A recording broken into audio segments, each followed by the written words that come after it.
So we're going to have a Meatless in Seattle episode of the third season.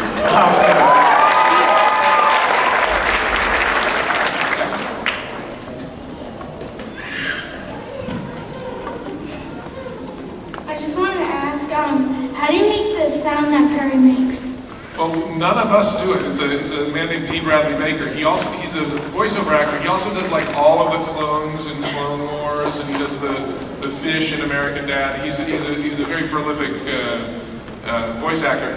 But he makes the most bizarre noises with his throat. He can do all sorts of animals and stuff like that. If you ever see a cow in our show, it's probably Dean making the noise rather than using sound effects of a cow, because he's a much better actor than most of the cows that we've auditioned.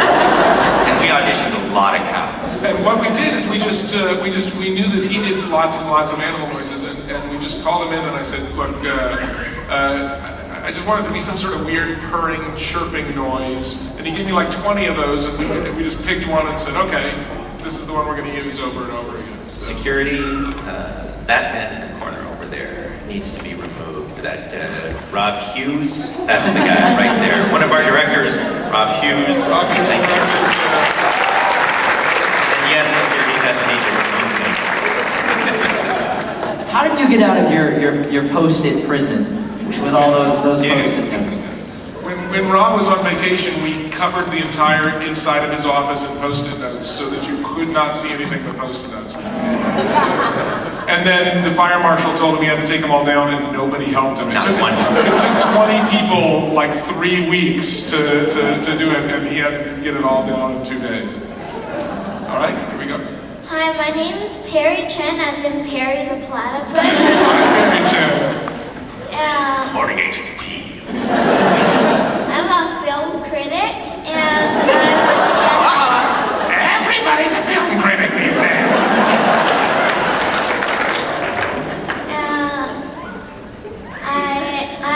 This is Phineas and Ferb is one of my favorite TV shows. Oh, we're very glad. But my question is, how did you come up with these characters? Well, Swampy and I have been writing together on a show called Rocko's Modern Life.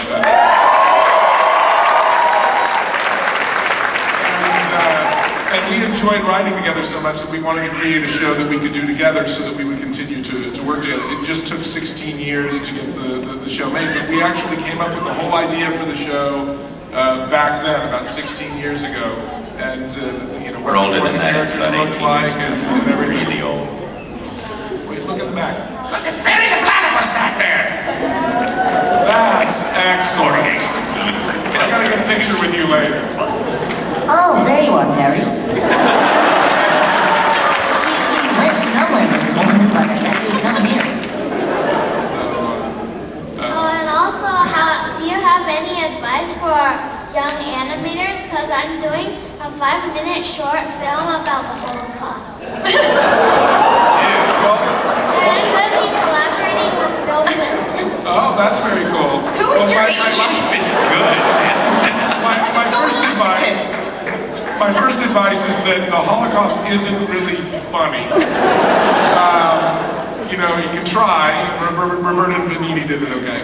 But I would just say draw all the time. Draw everything you see. Just, we just practice drawing all the time because that was what we like to do. I don't think you need any advice from us. I'm going to hit you up later for a little advice. Thanks, I will.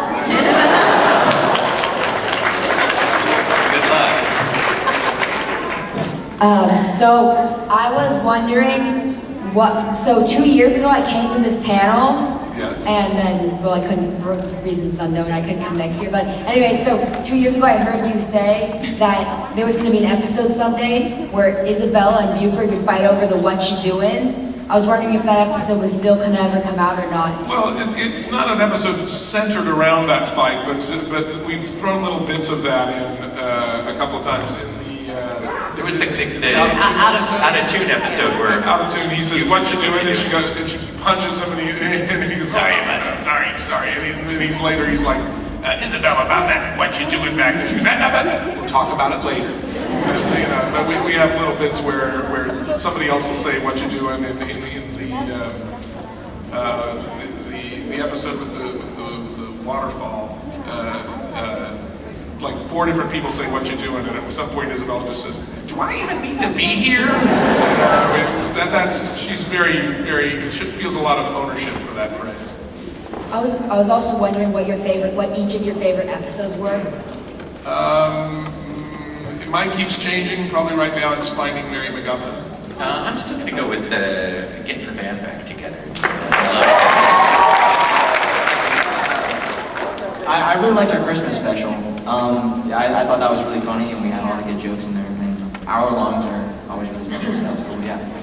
I like being Lindana because I lie to everyone and tell them that I'm really singing. And there's a whole Lindana episode coming out. Who sings Lindana? Who is she? That's actually Olivia Olson who plays Vanessa. You could have just said it was you. I totally lied to people because of me, but I was just curious who it was. Oh, me? Oh. Yeah. Well, I think one of my favorite episodes, I wasn't playing Jeremy. I think you guys had me playing a gangster hip-hop rapper. And I walked in, they had all these lines written out for me to say, and then you guys had me critique a little bit on It's your fart. on the hip skills. And so I got to go in there and be my rapper self. And it was pretty awesome. I thought it was pretty exciting. I think mine was the miniature golf episode. Stacey's It's coming still out miniature party. golf. There you go. Okay. Thank you very much. You're welcome. I'm Justina, and I was wondering I know that Vincent, Caroline, and Mitchell were on other shows, and I You was guys did wondering, other shows. I meant nothing to me. well, I was just wondering, which one do you prefer better? Like, which one did you enjoy more? Voiceover or acting? Like, or whatever. I have a baby, so my 7-minute every 2-week job is fantastic. I love this job. This might be my favorite. Phineas and Ferb. I feel like they're really completely different worlds in a way. So I feel like you get something from both of them that you don't get from the other in a way. But whereas, like when I was doing Everybody Hates Chris, you get to act on you get to act on location and stuff on a backlot. Where I'm doing Phineas and Ferb, I get abused by Swampy. So it's different things that you get in the two. It takes You it get funny really well, directions too. When you're a voice actor, Yeah. you get these directions like, okay, now you're closer, farther, taller. Taller? And you get to wear whatever you want, right? Exactly. You can go in your pajamas or whatever, and you don't even have to brush your teeth, and nobody's gonna just And which Kelly never does brush her teeth, so only wears pajamas. We've been meaning to talk to you about that. We're going to change that rules. my oral hygiene.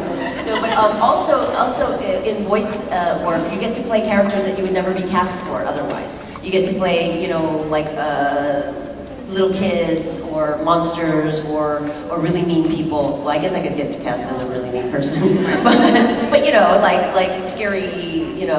Different cast, different kind of characters. You get to be a Martian. You get to be a Martian. That was my favorite Martian part. Sorry. Let's do it again. I got to be Candace in an episode, which would never have happened in a live-action show. I don't think you would confuse me at all with Ashley Tisdale. I want to hear your Candace. Well, it was when Candace's voice got really low because of the wild parsnips. So that's me singing that blues song. E-V-I-L-B-O-I-S. Oh, Jeremy, he saved me a seat. Thank you. You're welcome. Hi. First of all, love the show. Always get a kick out of the episodes, every episode. And there was one episode that I wanted to ask you something about. It was when they made an animation studio and made some, and they had robots doing directing and stuff like that. So I was wondering if there were any inside jokes about that. Well, no, the truth is that's actually how it works. We do have robots and chickens that do all In timing, we just cut the drawings apart and shake chicken bones over and say boom schwati whoosh. That's actually how it works. There was the No More Notes, which was a little bit of an Yeah, inside joke. Oh, there was an inside joke because one of our storyboard writers was in a particularly brutal note session and he was sitting on top of a chair and he said no more notes, and then he fell over so we had the computer actually on a chair fall over after saying no more notes. So that's sort of We hope that he found it funny.